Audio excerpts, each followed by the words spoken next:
اور اللہ اس کا ہو جاتا ہے تو پھر معاملہ کیا ہوتا ہے ان کے اندر، یعنی جو محبت کرتا ہے یہ اللہ تبارک و تعالیٰ کی مشیت کے تحت ہی اللہ کو راضی کرنے کے لیے ہر ممکن کوشش میں لگ جاتا ہے، ہر ممکن کوشش کرنے میں لگ جاتا ہے۔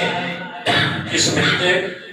اللہ کو راضی کرنے کے معاملے میں، اس معاملے میں وہ بالکل آگے بڑھنا شروع ہو جاتا ہے وہ ہے۔ اور جب وہی خواب اور خیال اور فکر و وہم ان کے دل و دماغ میں چھانا شروع ہو جاتا ہے تو اب وہ اس ذات جس کو ان کی آنکھیں بظاہر نہیں دیکھ سکتی، ایسا ہی ہوتا ہے، بظاہر نہیں دیکھ سکتی لیکن ان کی قدرت کا جلوہ انہیں ہر جان سے نظر آنا شروع ہو جاتا ہے۔ وہ ایک انسان کو چلتا پھرتا دیکھتا ہے، خدا کی قدرت سبحان اللہ کہتا ہے بے ساختہ، اس لیے کہ وہ یقینی طور پر وہ دیکھتا ہے کہ ان آنکھوں کے جھروکے سے یہ بندہ خود نہیں دیکھتا بلکہ اللہ کی قدرت ان آنکھوں کو دکھواتی ہے۔ گویا ہر بندے کے اندر خدا کی قدرت جلوہ فرما ہے، ہر پرندے میں خدا کی قدرت جلوہ فرما ہے، ہر سورج اور یعنی سورج اور چاند کی روشنی اور ان کا آنا جانا، ان تمام چیزوں میں اس بندے موحد کو اللہ کی قدرت کا جلوہ نظر آتا ہے۔ اور جب وہ جلوہ نظر آتے رہتا ہے اور اس جلووں پر وہ جو غور و فکر کرتا ہے، غور و فکر جب اس جلوے پر وہ غور و فکر کرتے رہتا ہے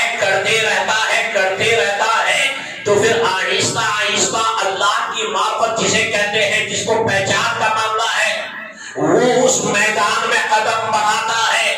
اور جب اس میدان میں وہ بندہ قدم بڑھاتا ہے معرفت کی روشنی میں تو جانتے ہیں اللہ اکبر، معرفت کے راستے میں جب چلتا ہے تو پھر جب ان کے سامنے حقیقت ظاہر ہوتی ہے، حقیقت کا پہلو جب آتا ہے تو وہ سمجھ جاتا ہے کہ یہ دنیا کیا ہے، میں کون ہوں، یہ سامنے والا کیا ہے، یہ چرندے پرندے کون ہے، یہ آنے کا مقصد کیا ہے، یہ جانے کا بہانہ کیا ہے، وہ جان جاتا ہے۔ جب اس مرحلے میں وہ بندہ آگے بڑھتا ہے، بندہ آگے بڑھتا ہے تو انہیں کی ہر ادا، ان کے ہر الفاظ، ہر جملے، ان کا ہنسنا ہو یا پھر بات کرنا، سامنے والا دیکھتا ہے، سامنے والا مطلب عام آدمی دیکھتا ہے تو بے ساختہ کہنے پر مجبور ہو جاتا ہے کہ ہمارے اندر بھی تو اللہ نے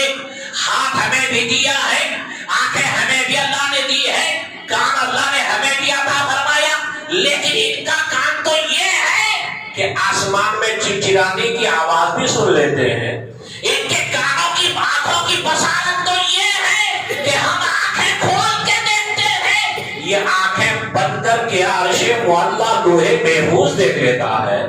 تب تو یہ ہوتا، پھر آدمی سوچتا ہے کہ ہاتھ تو یہی ہے، ہاتھ تو یہی ہے ہماری طرف، لیکن ان کے ہاتھ کا معاملہ یہ ہے کہ ہاتھ بڑھاتے ہیں تو پوری دنیا کو مثال کی شکل میں ایمان والے غور کرتا ہے جب تو لوگوں سے سبدانی محبوب یزدانی معشوق ربانی سیدنا شیخ عبد القادر جیلانی رضی اللہ تعالیٰ خود ارشاد فرماتے ہیں کہ میں اس پوری دنیا کو ہر لمحہ ہر پل اس طرح دیکھتے رہتا ہوں جس طرح میں ہاتھ کے ہتھیلی میں رائی کے دانہ کو دیکھتا ہوں، رائی کے دانا کو دیکھتا۔ اب ایک آدمی سوچتا ہے یعنی نارمل ٹائپ کا، آنکھیں ان کی بھی ہماری بھی، لیکن ان آنکھوں میں وہ کمال کہ وہ پوری دنیا کو ہمیں دیوار کے پیچھے تک نظر نہیں آتا۔ تو اب کیا سمجھ میں آتا ہے کہ دیکھیے خدا کی قدرت اسی کو کہتے ہیں کہ جب اللہ تبارک و تعالیٰ کسی بندے میں کسی بندے کو اپنا محبوب بنا دیتا ہے تو ان کی آنکھوں میں اللہ تبارک و تعالیٰ اپنے قدرت اور تصرف عطا فرماتا ہے۔ پھر معاملہ یہ ہے کہ آنکھیں نیچی کرے تو تحت السرا دیکھے، آنکھیں اوپر کرے عرش کو اللہ دیکھ لے، دائیں بائیں لے جائے تو کوئی چیز اس کی نظر سے چھپی نہ رہے. یہ کب ہوتا ہے؟ جب صحیح معنی میں یہ بندہ اس مرتبے اور مقام پر پہنچتا ہے. سمجھ میں آ گیا؟ جب اس مقام پر پہنچتا ہے تو پھر وہ عام آدمی نہیں رہتا. ظاہری اعتبار سے ہمارے طرح ہی ہاتھ پیر رکھا ہوا ہے، لیکن ان کے ہاتھ اور آنکھوں میں اور ان کی جو بینائی ہے ہر معاملے میں، اس میں بے پناہ خدا کی قدرت. مثلا اس کی مثال یہ ہے جیسے کوئلہ میں آگ سے لگاتے ہیں تو اب تک کوئلہ تھا، لیکن جب آگ اچھی طرح اس کوئلے کو اپنی لپیٹ میں لے لیتی ہے تو کوئلہ نظر نہیں آتا بلکہ آدھی آگ سرخ نظر آتا ہے. اب وہی کوئلہ حالانکہ تھا وہ کوئلہ، لیکن آگ اپنی جو کیفیت اس کوئلے میں ڈال دی تو عالم کیا ہے کہ اس کوئلے کو اگر کوئی ہاتھ میں رکھے تو فوراً آنے واحد میں جل کے. تو پہلے کوئلہ، جب کوئلہ کسی روحانیت کہہ لیجئے یا کسی کے فیض سے محروم رہا، کوئلہ ہی رہا.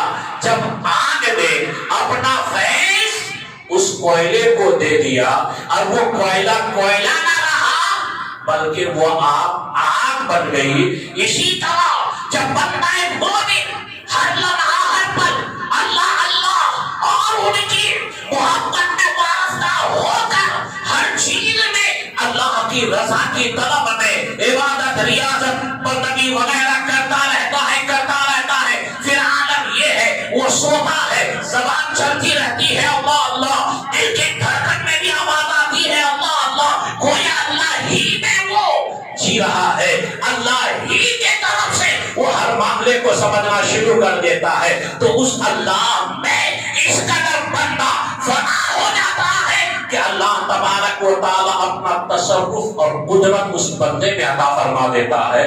پھر وہ بندہ کیا ہوتا ہے؟ عام طور پر کہا جاتا ہے کہ یہ اللہ کا دوست یعنی اللہ والا بن گیا. کیا ہو گیا؟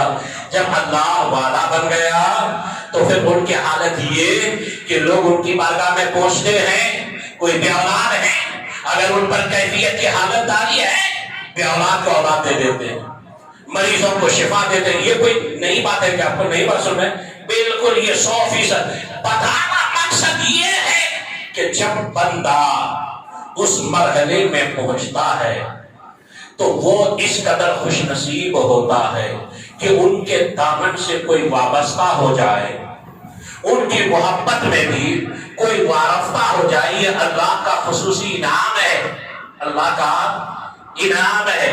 اب میرے دوست آپ مجھے بتائیے، جب اللہ آپ کو ظاہری اعتبار سے نظر آئے گا ہی نہیں، آپ ان آنکھوں سے ظاہری طور پر دیکھ ہی نہیں سکتے، تو جب دیکھ ہی نہیں سکتے تو اب دیکھی چیزوں میں آپ کو محبت کا معاملہ کیسے نظر آئے گا؟ کیسے نظر آئے گا؟ اور جب کہ یہ محبت کی کیفیت ہے تو حقیقت کیا ہے؟ صحابہ کرام علیہ رضوان میں سے بتاتے ہیں کہ بدوی یا ایک شخص سرکار کی بارگاہ میں حاضر آیا، عرض کیا یا حبیب اللہ صلی اللہ علیہ وسلم آپ پر میرے ماں باپ قربان ہوں، میں بھی چاہتا ہوں کہ میں اللہ کا دوست بن جاؤں، میں بھی چاہتا ہوں کہ اللہ کا دوست بن جاؤں، اللہ مجھے اپنا دوست بنا لے، مطلب میں اللہ کا ولی بن جاؤں. اللہ اکبر. اس آقا و مولا صلی اللہ علیہ وسلم کی بارگاہ میں وہ شخص عرض کر رہا ہے جن کی زبان، وہ زبان جس کو سب ان کی کنجی کہے، اس کی نافذ حکومت پہ لاکھوں سلام، وہ زبان جو زبان مصطفیٰ صلی اللہ علیہ وسلم جس کے بارے میں اللہ تبارک و تعالیٰ کا فرمان ہے کہ میرے حبیب اپنی خواہش سے کچھ نہیں کہتے، وما ينطق عن الهوى ان هو الا وحی یوحی، میرے حبیب اپنی خواہش سے کچھ نہیں کہتے، وہی کہتے ہیں جو وہی کی جاتی ہے. تو وہ مصطفیٰ جان رحمت صلی اللہ علیہ وسلم سے جب پوچھا گیا یا حبیب اللہ کوئی ایسا نسخہ ارشاد فرما دے کہ میں بھی اس پر عمل کروں تو اللہ مجھے بھی اپنا دوست بنا لے، میں اللہ کا ولی بن جاؤں. اللہ اکبر. مصطفیٰ جان رحمت صلی اللہ علیہ وسلم نے ارشاد فرمایا اے شخص اگر تو اللہ کا دوست بننا چاہتا ہے تو اللہ کے دوستوں سے محبت کرو، اللہ تم کو بھی دوست بنا دے گا۔ سنیں یہ حدیث سنے نا؟ تو اگر سنیں اللہ کے دوست سے محبت کرو، اللہ بھی تمہیں اپنا دوست بنا لے گا۔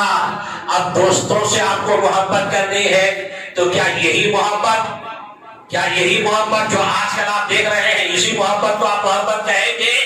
محبت ہوتے ہیں، بیمار ہے تو اچھے ہو جائیں، مرید ہو جاتے ہیں کہ پیر کی بارگاہ میں جائیں، کم سے کم بیمار ہے تو صحت یاب ہو جائے، مصیبت میں گرفتار ہے تو اس مصیبت کے لیے دعائیں سے کرو۔ یعنی ہر طرح کی دنیاوی حاجت اور تمنا لیے ہوا ایک بندہ ایک پیر کی بارگاہ میں پہنچتا ہے، ان کا مقصد اور خواہش یہ نہیں رہتی کہ یہ مجھے اللہ تک پہنچا دے، اللہ والا بنا دے، نہیں، بلکہ عام آدمی کا نظریہ اور ذہن یہ رہتا ہے کہ یہ جو میری مشکلات ہیں، پریشانیاں ہیں، یہ دور ہو جائے۔ حتیٰ کہ اور بھی تھوڑا کچا ٹائپ کا آدمی ہوگا تو سمجھ جاتا ہے یہ کہ یہ آپ نہ صحیح، اگر آخرت میں ہی ہو تو کم سے کم ان کے ذریعہ آخرت کی مصیبت میری دور ہو جائے، ایسا سوچتا ہے، آخرت کی مصیبت میری دور ہو جائے وغیرہ وغیرہ۔ اور جبکہ مرید کے لیے جو پیر کے اس میں یہ کرتا ہے تو یہ ہے کہ اس سے محبت اس انداز میں ہونی چاہیے، پیر سے، اور وہ پیر ہونا چاہیے، وہ پیر ہونا چاہیے، اور ان کے ساتھ آپ کی محبت کا جو معاملہ ہونا چاہیے۔ اللہ اکبر۔ تو یقینی طور پر صرف وہ دنیاوی اغراض و مقاصد کا مرحلہ نہیں رہنا ہے، گویا اپنے پیر کی محبت میں اتنا وابستہ ہو جائے تو اہل معرفت تو یہاں تک کہتے ہیں، جو کہ عام طور پر جمعے وغیرہ میں لوگ شریعت کی بات کو لے کر کہتے ہیں کہ غلط کہا تھا، جبکہ حقیقت یہی ہے۔ کہتے ہیں کہ جب آپ اپنے پیر کی محبت میں اتنے وابستہ ہو جاتے ہیں، ان کی شکل و شباہت، چہرہ وغیرہ ہر پل آپ کی نظر کے سامنے ہوتا ہے، چونکہ محبت میں ڈوبے ہیں۔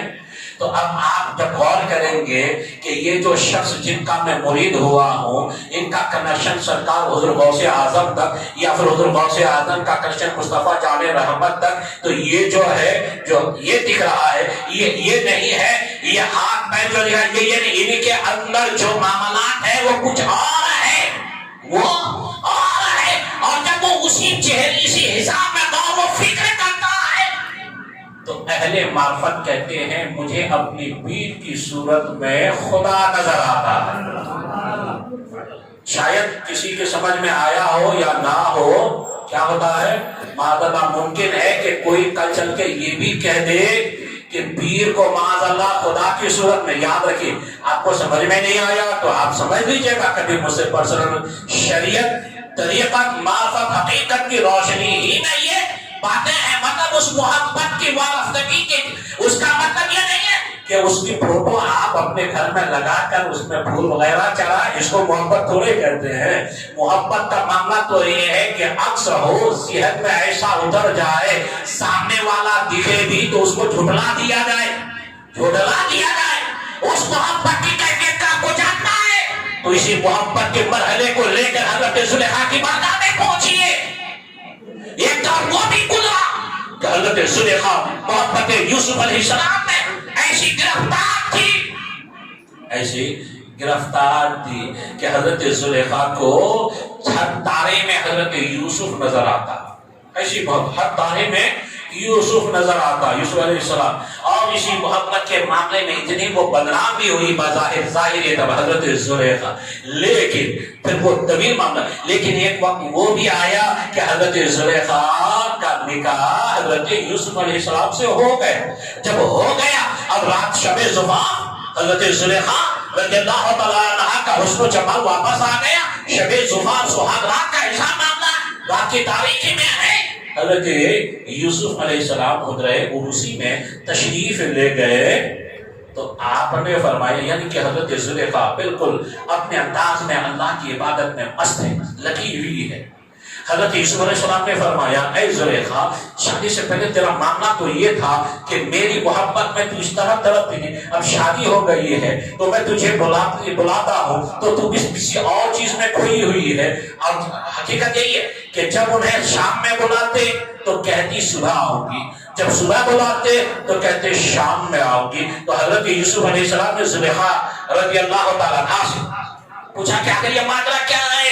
تو حضرت زلیخا نے فرمایا اے یوسف، جب میں آپ کی محبت کے مرحلے میں ناشنا تھی تب یہ میری کیفیت تھی، جب آپ کی محبت میں وابستہ ہو گئی اس محبت میں مجھے اللہ کی قدرت اور جلوہ نظر آنے لگا، اس لیے آپ اے یوسف آپ کون ہیں؟ دیکھیں اس محبت کی جب اس مرحلے میں بندہ پہنچا تو انہیں وہ نظر نہیں آتا۔ اس کی صورت میں کیا اللہ تبارک و تعالیٰ کی قدرت کا معاملہ۔ یہ غلط رواج اور رائج ہو رہا ہے کہ لوگ جو ہے کیا کرتے ہیں اپنے پیروں کے فوٹو وغیرہ اس میں گل مالا وغیرہ، جبکہ شرعی نقطۂ نظر سے کیا ہے جس گھر میں جاندار کی تصویر ہو وہاں رحمت کے فرشتے نہیں آتے۔ یہ ہے محبت کا، جب محبت میں اچھا جب یہ حد سے تجاوز کر جائے یہ محبت کی کیفیت، تب اس کو اہل زبان اپنے لفظوں میں عشق کا نام دیتے ہیں۔ عشق جب وہ کیفیت آگے بڑھتے ہیں کیا نام دیتے ہیں؟ عشق کا نام دیتے ہیں۔ اور جب عشق کا معاملہ شروع ہوتا ہے تو پھر کیا ہوتا ہے؟ فرماتے ہیں کہ عشق کی ابتدا چلنا ہے اور اس کی انتہا فنا ہو جانا۔ اس کی انتہا فنا، اس کی ابتدا، عشق کی ابتدا چلنا، کسی کی محبت میں جو چلتے ہیں ان کی فراق اور جدائی میں، اور جب وہ مل جاتا ہے تو اس میں جب وصل ہو جاتے ہیں میں تو میں من تو شدم تو من شدی من جا شدم، مطلب وہ جب عشق کا مرحلہ آگے بڑھتا ہے تو وہ کیفیت بندے کی ہو جاتی ہے کہ میں تو ہے تو میں ہوں، میرے علاوہ تیرے علاوہ میں نہیں تو نہیں کا حساب آ جاتا ہے، وہ ایک الگ سا میدان۔ تو دوستو یہی مرحلے جب بندے کو حاصل ہوتا ہے تو انہیں عرف عام میں اللہ کا ولی کہا جاتا ہے، اللہ کا ولی کہا جاتا ہے۔ اور جب اللہ کا ولی اللہ کی قدرت کے تحت دنیا میں ان سے کرامتیں ظاہر ہوتی ہے، ان سے جو وابستہ ہوتے ہیں وہ بھی الحمدللہ کامیاب ہو جاتا ہے۔ اور اللہ کا فرمان بھی ہے کہ اللہ جب کسی بندے پر فضل فرماتا ہے تو انہیں اپنا صحیح دوست دکھا دیتا ہے، یعنی فضل الہی کے تحت صحیح پیر بندے کو مل جاتا ہے جب اللہ کا فضل ہوتا ہے تبھی۔ اس لیے اللہ کا فرمان ہے وَمَن يُضْلِلْ فَلَن تَجِدَ لَهُ وَلِيًّا مُرْشِدًا، اللہ جسے گمراہ کرنا چاہتا ہے ان کا کوئی ولی اور مرشد نہیں ہوتا، اور جن کا کوئی ولی اور مرشد نہیں ہوتا ان کا مرشد شیطان ہوتا ہے، شیطان ہوتا ہے۔ یہ کس قدر پہلو تو دوستو ایک عشق و محبت کا جو مرحلہ ہے، دیکھیے یہی محبت میں جب آپ وارفتہ ہوں گے نا تو آج آپ ادنا ہے آلہ بن جائیں گے، کانٹا ہے پھول بن جائیں گے۔ دوستو مثالیں دی جاتی ہے، حضور اعلیٰ حضرت فاضل بریلوی علیہ رضوان کی اللہ اکبر، یقینی طور پر آپ خاندانی اعتبار سے خان ہیں لیکن اللہ والوں سے جو محبت، خدا کا قدرت، سادہ گھرانے کی آل رسول کی ایسی محبت میں وابستہ، اتنی عزت و احترام کرتے تھے حضور اعلیٰ حضرت فاضل بریلوی علیہ رضوان، اتنی ان کی ادب و احترام۔ ایک موقع ایسا آیا کہ ایک سید زادہ تندرستی غربت کی وجہ سے کیا کرتے تھے، غربت کی وجہ سے جو ہے جو کہار بولتے ہیں کسی دور میں، وہ جو ڈولی اٹھا کر یہ کرتے تھے تو اس میں تو کسی دور دور تک معلوم نہیں، اس کہار کی اس میں ایک مرتبہ کچھ لوگ حضور اعلیٰ حضرت چلنے کے تھوڑی کمزوری نقاہت محسوس کر رہے تھے تو آپ کو آپ کے لیے ڈولی بھیجا گیا، آپ اس کے اوپر سوار ہو گئے اور 4 کاندھا دینے والے کاندھے پہ اٹھا کر لے کے بڑھنے لگے۔ کئی قدم جانے کے بعد ایک ان میں کاندھا دینے والا کمزور ناتوا نہیں بھول اعلیٰ حضرت نے کہا، کئی قدم جانے کے بعد آپ نے فرمایا کہ یہیں پہ روکو، یہیں پہ ڈولی اٹھا فوراً روکو۔ فرمانے لگے مجھے انہی لوگوں میں سے سید کی خوشبو آتی ہے۔ اب بتائیے دوستو، کبھی آپ کو سادات کی خوشبو محسوس ہوئی ہے؟ یہ محبت کا مرحلہ دیکھیں، یہ دیکھیں تیری نسل پاک میں ہے، بچہ بچہ نور کا، تو ہے عین نور تیرا، سب گھرانہ نور کا۔ اللہ اکبر پہنچنے لگے۔ اب اعلیٰ حضرت نے قسم کھا کر کہ تم میں سے کون ہے بخدا تمہیں اللہ کے رسول کا واسطہ ہے مجھے بتایا جائے۔ تو ان میں جو نہیں وہ کمزور تھا، آنکھوں میں آنسو آ گئے، عرض کرنے لگے حضور میں ہوں سادات گھرانے سے۔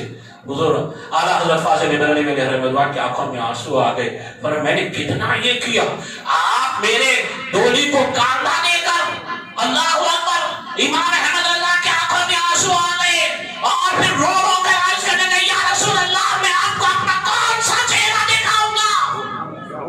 اور پھر آپ نے فرمایا تجھے خدا کا واسطہ ہے آپ اس ڈولی پر سوار ہو جائیے، میں تنے تنہا جب تک اتنے قدم آپ کو واپس نہ لے جاؤ جب تک مجھے سکون قلب میسر نہیں آئے۔ سوچی سادات کی عزت، ادب، احترام، محبت۔ اس لیے دوستو اعلیٰ حضرت فاضل بریلوی علیہ رحمۃ یہ جو آپ ہر چار طرف دیکھ رہے ہیں نا، یہ کوئی ایسی بناوٹی کہانی نہیں ہے، یہ اللہ کا وہ فضل و کمال کا معاملہ ہے۔ ہر مرحلے میں سادات پیر کی عزت کی تعلیم اعلیٰ حضرت سے سیکھی، مرید ہونے کا طریقہ اعلیٰ حضرت کی بارگاہ سے حاصل کیجیے۔ اگر آپ کو صحیح معنی میں رہنمائی معرفت کا جلوہ دیکھنی ہے، عشق و محبت کا نمونہ دیکھنا ہے، تو آپ اعلیٰ حضرت کی بارگاہ میں پہنچ جائیں گے۔ اس لیے آج کل مثالیں دیتے ہیں اعلیٰ حضرت کی ہر طرح سے کہ جب آپ کا وقت مثال قریب آیا تو آپ نے فرمایا اے لوگوں میری قبر کو دستور یہ ہے کہ سینے تک ہی قبریں کھودتے ہیں، لیکن میں یہ چاہتا ہوں کہ میری قبر کو میری قد سے بھی اونچے حد تک کھودا جائے۔ محبین نے عرض کیا حضور ایسا تو نہیں ہے، اس طرح کا معاملہ تو نہیں شریعت میں ہے کہ آپ ایسے یہ کریں؟ تو آپ نے فرمایا اے لوگوں تمہیں کیا معلوم، یہ اگر شریعت کی کتاب میں نہیں ہے لیکن یہ اعلیٰ حضرت کی محبت کی کتاب میں ضرور ہے۔ وہ کس معنی پر ہم جانتے ہیں اچھی طرح کہ جب قبر میں دفنایا جاتا ہے سرکار تشریف لاتے ہیں، تشریف لاتے ہیں۔ ارے جب اپنی زندگی میں امام احمد رضا سرکار کی بارگاہ میں بغیر کھڑے ہوئے سلام یعنی ہمیشہ کھڑے ہو کر سلام پڑھتا رہا، جبکہ بظاہر سر کی آنکھوں سے سرکار کو نہ دیکھا پھر بھی تعظیم میں کھڑے ہو کر سلام پڑھتا رہا، اور جب کہ یقینی مرحلے میں میرے آقا قبر میں تشریف لائیں گے تو میری غیرت کو کیسے گوار ہوگی کہ آقا تشریف لاؤ میں بیٹھا رہا۔ اس لیے میرے جو جلس کو اتنا اونچا کر دیا کہ بتائیے دوستو وہ اعلیٰ حضرت فاضل بریلوی علیہ رحمۃ 25 صفر المظفر کو آپ کا عرس مبارک ہے، اور بنگلور میں بھی الحمدللہ تقریباً ہر مساجد میں عرس اعلیٰ حضرت کا جلسہ منعقد ہے۔ یہ گووند پور میں گلشن بغداد مسجد میں کل بروز ہفتہ بعد نماز عشاء جشن امام احمد رضا کا جلسہ منعقد ہے، اور جمعرات کے دن سارے پالیا کے صادق مسجد میں بھی رضا فاؤنڈیشن کے زیر اہتمام امام احمد رضا کانفرنس کا جلسہ منعقد ہے۔ بروز پیر بعد نماز مغرب 42 گٹھلی کی جامع مسجد میں جشن اعلیٰ حضرت کا جلسہ منعقد ہے، اور بروز اتوار یہ آپ کے مسجد الحسن سلطان پالیا وہاں عرس اعلیٰ حضرت کا جلسہ منعقد ہے۔ مختصر یہ بہت سارے مساجد میں یہ عرس کا پروگرام ہے، گزارش ہے ضرور شرکت فرمائے۔ وآخر دعوانا الحمدللہ رب العالمین، السلام علیکم ورحمۃ اللہ وبرکاتہ۔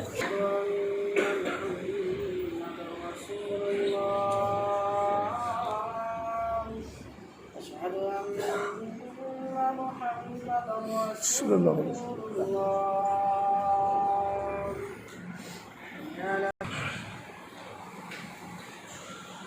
الحمدللہ الذي فضل سيدنا ومولانا محمد صلى الله تعالى عليه وسلم وبارك عليه وعلى كل من هو محبوب ومرض ليس لا تبقى وتدوم بدوام الملك الحي القيوم. وأشهد أن لا إله إلا الله وأشهد أن محمدا عبده ورسوله. أما بعد فأعوذ بالله من الشيطان الرجيم. فمن يعمل مثقال ذرة خيرا يره ومن يعمل مثقال ذرة شرا يره.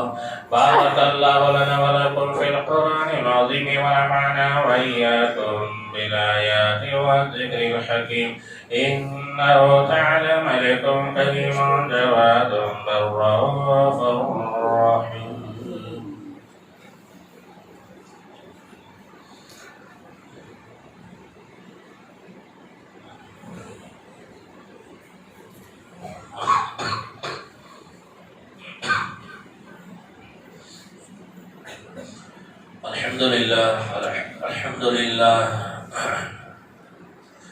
الحمد لله نحمده ونستعينه ونستغفره ونؤمن به ونتوكل عليه ونعوذ بالله من شرور أنفسنا ومن سيئات أعمالنا. من يهده الله فلا مضل له ومن يضلله فلا هادي له. ونشهد أن لا إله إلا الله وحده لا شريك له ونشهد أن سيدنا ومولانا محمدا عبده ورسوله بالهدى ودين الحق أرسله.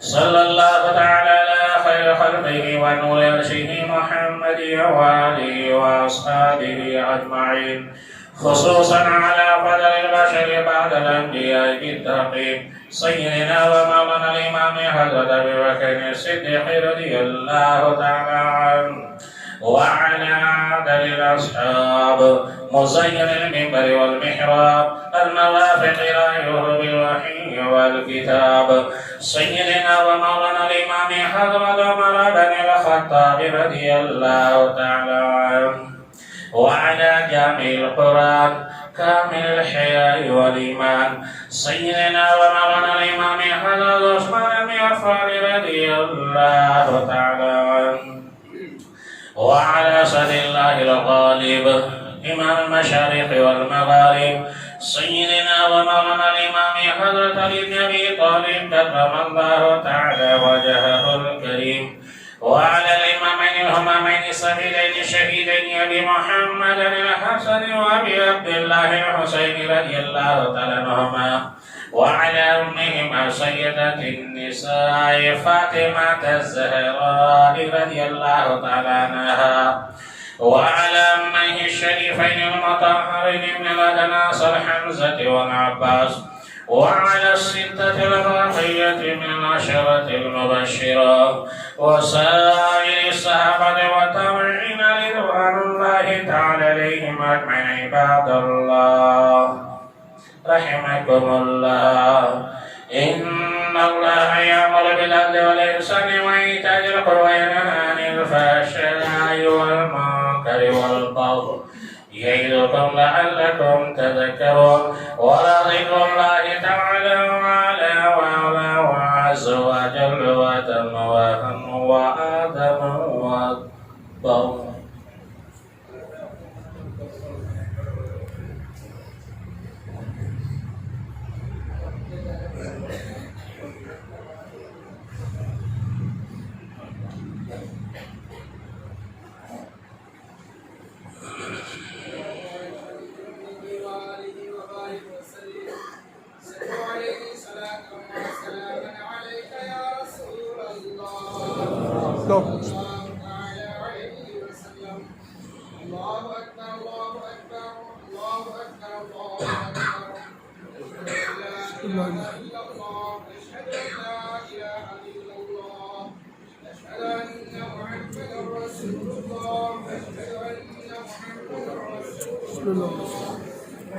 يا رسول الله يا رسول الله.